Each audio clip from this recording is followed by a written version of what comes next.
एक व्यक्ति था। उसके गुरु एक सन्यासी थे। वह व्यक्ति दुनियादारी से उबसा गया था।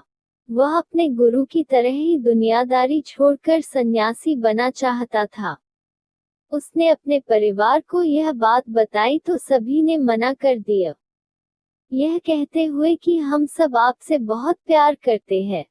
फिर उसने अपने गुरु को यह बात बताई, परंतु साथ ही कहा कि उनका घर परिवार, बच्चे और पत्नी उसे संन्यास लेने नहीं दे रहे हैं क्योंकि वह मुझसे बेहद प्यार करते हैं।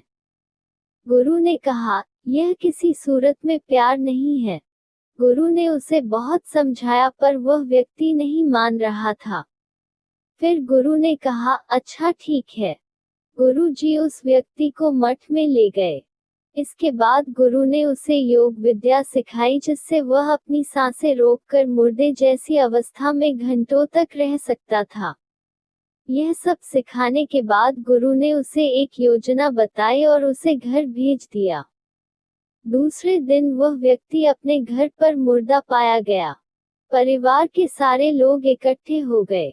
सभी रो रहे थे, विलाप कर रहे थे।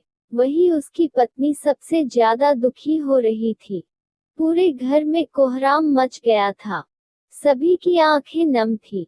वह व्यक्ति मुर्दा अवस्था में था, मगर योग अभ्यास से आसपास के माहौल को महसूस कर सकता था और सुन सकता था।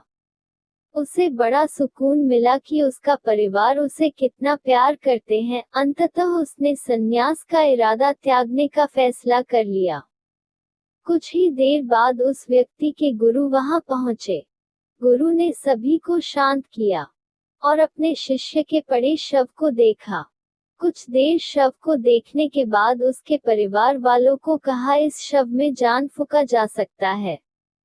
इस व्यक्ति को मैं अपनी विद्या से जिंदा कर सकता हूँ। यह बात सुनकर घर के सभी लोग बहुत खुश हो गए। सभी को एक उम्मीद की किरण नजर आ रही थी। फिर सभी ने उस सन्यासी से कहा, तो आप यह काम जल्द से जल्द करिए। इस पर उस सन्यासी ने कहा, एक समस्या है। इस कार्य लिए परिवार के किसी अन्य सदस्य को अपनी प्राण त्यागना होगा। यह सुनकर सभी लोगों की सांसें रुकी की रुकी रह गई। सभी ने एक दूसरे को देखा। सन्यासी ने परिवार के सभी सदस्यों से एक एक कर पूछा पर किसी ने भी हाँ नहीं कहा। सभी ने अपनी जान की जरूरत बताई और अपनी जिम्मेदारी भी। सन्यासी ने फिर उस व्यक्ति के पत्नी से कहा, अगर यह नहीं रहे तो तुम कैसे जियोगी? उसकी पत्नी ने तुरंत जवाब दिया, मैं इनके बगैर भी जी लूंगी। गुरु ने उस व्यक्ति के बच्चों से भी यही सवाल किया। उनका भी जवाब नहीं थी। फिर यही सवाल उस व्यक्ति के माता पिता से किया। उनका भी जवाब एक ही था।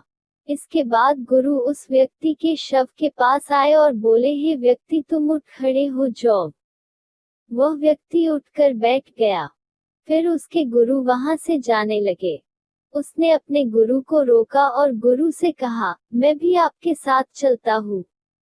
अब उस व्यक्ति को समझ में आ गया था कि उसकी जरूरत उसके घर में कितना है। अब वह एक पल भी अपने घर में रहना नहीं चाहता था। इस कहानी हिंदी में से हमें यह सीख मिलता है कि आपके होने न होने से किसी पर ज्यादा कुछ असर नहीं पड़ता है।